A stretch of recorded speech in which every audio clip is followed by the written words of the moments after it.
Over the last year and a half to 2 years, we've seen a real resurgence of pseudo-intellectual thinking, especially led by this internet movement that I think people who watch this show are sort of familiar with. And there was an article in the New York Times recently by Barry Weiss that has gotten a lot of attention, writing about what some are calling the intellectual dark web. And I didn't agree with nearly everything that she wrote in the piece, but she does do an interesting job of exposing people to the fact that this movement exists. I guess maybe movement is the word. I don't even know if we can really call it a movement. And explaining to people sort of some of the players involved and some of the ideology involved. And I don't even really know exactly who's part of this movement. The article in the Times talked about Sam Harris, Jordan Peterson, Eric Weinstein, Dave Rubin, Ben Shapiro. A lot of different people were mentioned.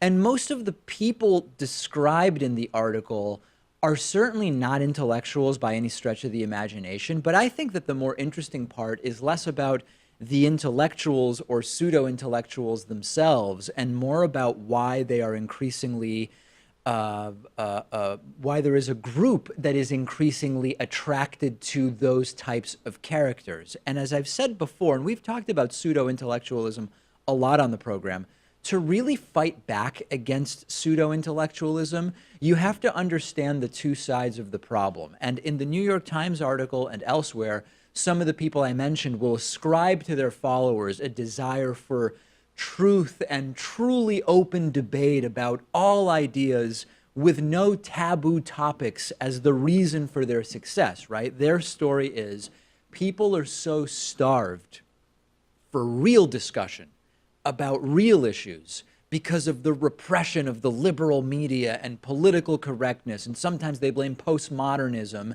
that there was just this overwhelming pent-up demand for exactly what these intellectual dark webbers or whatever you want to call them are offering. Now, I completely disagree, and it's a two-part issue as to how it all happened.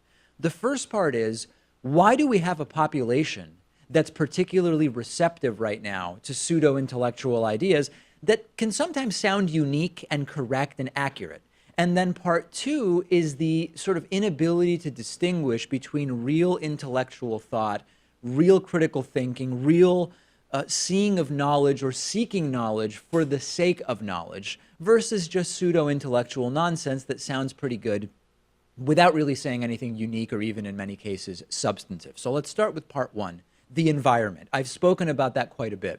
There are people right now who feel disaffected, either economically, socially, or intellectually.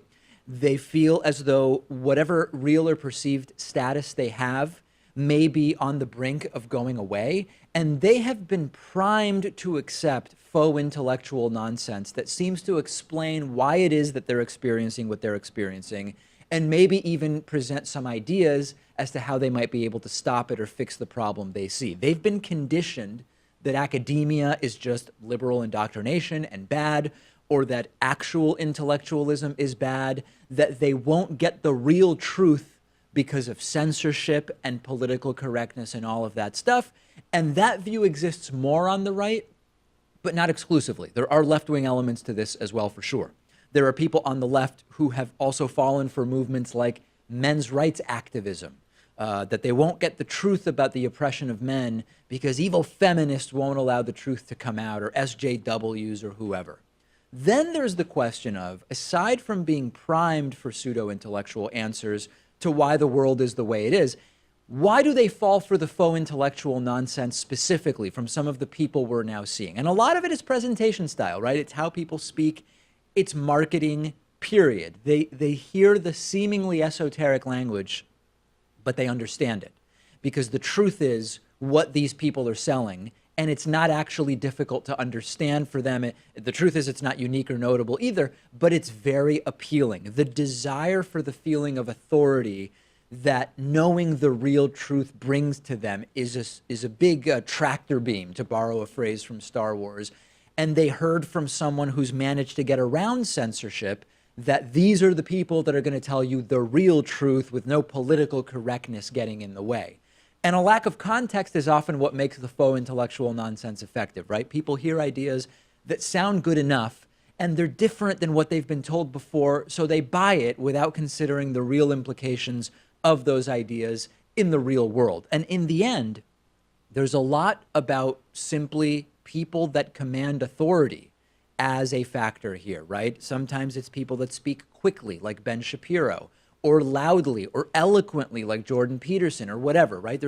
That's a huge factor, the optics of the presentation. And that's actually a really similar mechanism as to what's at play within the world of pseudoscience, which we'll be dealing with in a mini-series soon.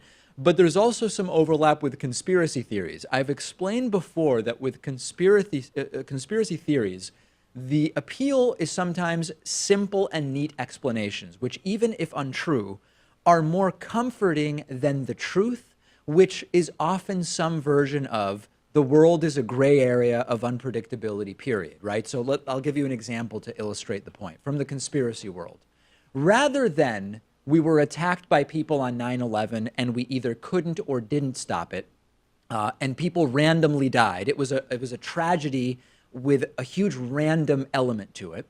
It's more comforting to some to believe that 9/11 was controlled and planned, maybe even by people in our government, maybe George W. Bush, combined with the World Trade Center that was painted with thermite. The walls were painted with thermite paint for years to make the building catch on fire more easily.